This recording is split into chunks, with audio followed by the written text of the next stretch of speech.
වසර 30,000කට අධික කාලයක් බලංගොඩ මානවයාගේ කතාව කියවුනේ ගුහා සහ ලෙන් ඇසුරෙන්. පරම්පරාවෙන් පරම්පරාවට ඔවුන් ඒ ලෙන් ආවරණ තුර ජීවත් වුණා, දඩයම් කළා, ආයුධ හැදුවා, වෙළඳාම් කළා, වගේම මළගියවුන් මිහිදන් කළා. ඒ කෙතරම් සාර්ථක ජීවන රටාවක්ද කියනවා නම් වසර දහස් ගණනක් යනතුරු එහි කිසිදු වෙනසක් සිදුුනේ නැහැ. ඒ ක්ෂුද්‍ර ශිලා මෙවලම්මයි, ඒ අස්ති ආයුධමයි, ඒ වනාන්තරියෙන් සොයාගත් ආහාර රටාවමයි. නමුත් කාලයත් සමග ඊතා සෙමින් සහ ක්‍රමයෙන් මේ තත්ත්වය වෙනස් වන්නට පටන් ගත්තා. මිනිසුන් කෙමෙන් ගුහාවලින් එළියට ආවා. සම්පූර්ණයෙන්ම ගුහා අත්හැරියේ නැතත් ඔවුන් ගුහාවෙන් එපිට ලෝකය ගවේෂණය කරන්නට පටන් ගත්තා. උස් බිම්වල තැනිතලා දෙසට ඔවුන් ඇදී ගියා. එතෙක් පරිසරයට අනුව හැඩගසුණු මිනිසා පරිසරය තමන්ට අවශ්‍ය ලෙස වෙනස් කරන්නට පටන් ගත්තේ මෙතෙන් සිටයි. ශ්‍රී ලංකාවේ මේ අපූරු ඉතිහාසය සමග දිගටම රැඳී සිටීමට අපව සබ්ස්ක්‍රයිබ් කර අප හා එක්වන්න. අද අපි කියන්නට යන්නේ ශිලා යුගය අවසන් වී නව යුගයකට මාවත සකස් වූ ඒ හැරවුම් ලක්ෂය ගැනයි.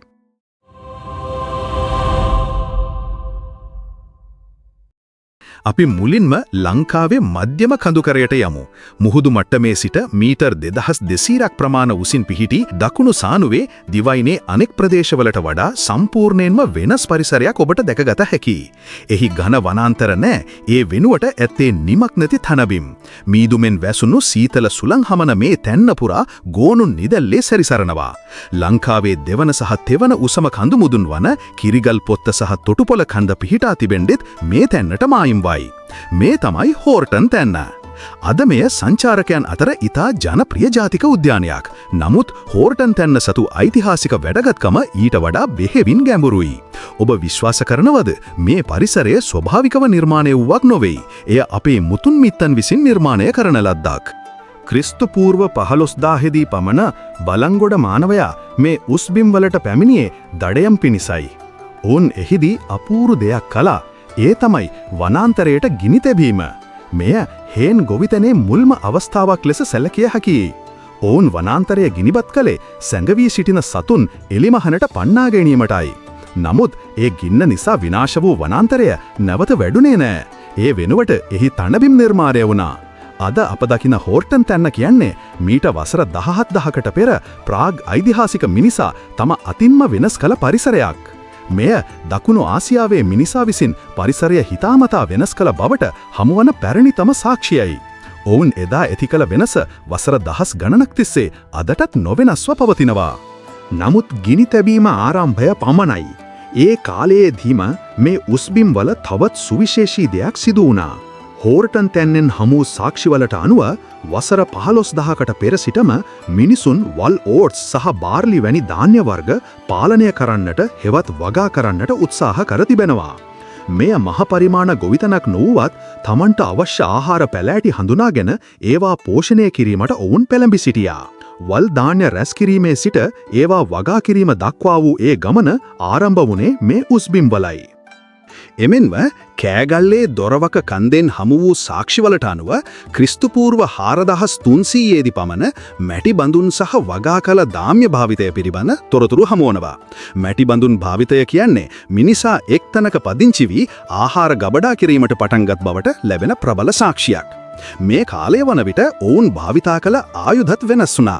දඩයම් කිරීමට යොදාගත් සියුම් ගල් කැබලි වෙනුවට ඇඹරුම් ගල්, වංගෙඩි සහ මෝල් ගස් හමුවන්නට පටන් ගත්තා.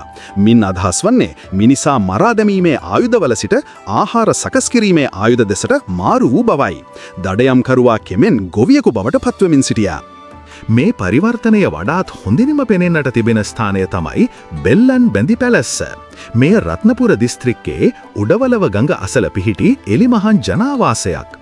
ප්‍රවීණ පුරාවිද්‍යාඥ P.E.P. දැරණියගල මහතා මෙහි කල කැණීම් වලින් මිනිස් ඇටසැකිලි 13ක් පමණ හමු වුණා. මෙහි තිබූ විශේෂත්වය වන්නේ ඔවුන් මිහිදන් කර තිබූ ආකාරයයි. ඔවුන්ගේ දේහයන් තැන්පත් කර තිබුණේ ධනහිස් නමා ගුලි කළ ආකාරයටයි. මෙය නිකම්ම කළ දෙයක් නොවේ. මරණය ගැන ඔවුන් තුල තිබූ යම් විශ්වාසයක් හෝ චාරිත්‍රයක් මෙයින් පැහැදිලි වනවා. මළගියවුන් සමග රතුගුරුගල්, පබලු සහ ආහාර පවා තැන්පත් කර තිබුණා. එමන්ම මෙහිදී හමු වූ තවත් සුවිශේෂී දෙයක් තමයි අලි ඇතුන්ගේ පාද අස්තිවලින් තැනූ පොරෝ. ගුහාවල තිබූ කුඩා ගල් ආයුධවලට වඩා මේවා සම්පූර්ණයෙන්ම වෙනස්. විශාල සතුන් දඩයම් කිරීමටත් ඔවුන්ගේ ඝන ඇටකටු ආයුධ බවට පත් කිරීමටත් මේ මිනිසුන් දක්ෂ වුණා. බෙල්ලන් බැඳි පැලැස්ස යනු මිනිසා ගුහාවෙන් එළියට ඇවිත් ගංගා නිම්න අසල තමන්ගේම ජනාවාස ගොඩනගා ගැනීමට උත්සාහ කළ බවට ඇති හොඳම සාක්ෂියයි. මේ කතාවේ තවත් එක් වැදගත් කොටසක් තිබෙනවා. ඒ තමයි බල්ලන්. බෙල්ලන් බැඳි පැලැස්සෙන් සහ නිල්ගල ගුහාවෙන් වසර 6500ක් පමණ පැරණි හීලෑ කළ බල්ලන්ගේ ඇට සැකිලි හමු වුණා. අද අපේ ගම්වල දකින්න ලැබෙන සිංහල දඩබල්ලා කියන්නේ මේ ආදිතම බල්ලන්ගෙන් පැවතෙන්නෙක් විය හැකියි. ඔස්ට්‍රේලියාවේ ඩිංගෝ බල්ලන් සහ ඉන්දියාවේ ආදි බල්ලන් සමග මොවුන්ගේ ජානමය සම්බන්ධයක් තිබෙනවා. දඩයම් කිරීමේදී සහායකයෙකු ලෙස බල්ලා තබා ගැනීම මිනිසා සතුන් හීලෑ කිරීමට ගත් මුල්ම පියවරක් ලෙස සැලකෙනවා. බල්ලන්ට අමතරව වල් ඌරන්, වල් හරකුන් සහ වල් කුකුලන් පවා ඔවුන් හීලෑ කරන්නට උත්සාහ කරන බවට ඇතැම් පර්යේෂකයන් අනුමාන කරනවා. මුළු චිත්‍රය දෙසම ආපසු හැරි බලන්න. මීට වසර 48,000කට පෙර ගුහාවලින් ආරම්භ වූ ඒ ජීවන රටාව කෙමෙන් වෙනස් වුණා. ඔවුන් කඳු මුදුන්වල වනාන්තර ගිනිපත් කළා, ධාන්‍ය වගා කළා, ඇඹරුම් ගල් භාවිතා කළා, බල්ලන් හීලෑ කළා, ගංගා නිම්නවල පදිංචි වුණා. ගල් යුගය අවසන් වෙමින් තිබුණා. මේ මිනිසුන් වසර දසදහස් ගණනක් තිස්සේ මේ පොළොව හැඩගැස්සුවා. ඊළඟට එළබෙන්නේ ලෝකඩ, යකඩ සහ මහා නගර බිහිවන, මුහුදෙන් එපිට සිට අලුත් මිනිසුන් සහ අලුත් අදහස් පැමිණෙන අතිශය තීරණාත්මක පරිච්ඡේදයක්. මේ ඓතිහාසික ගමනට අප හා එක්වීමට වංශකතා නාලිකාව සබ්ස්ක්‍රයිබ් කරන්න. මීළඟ කතාංගයෙන් හමු වෙමු.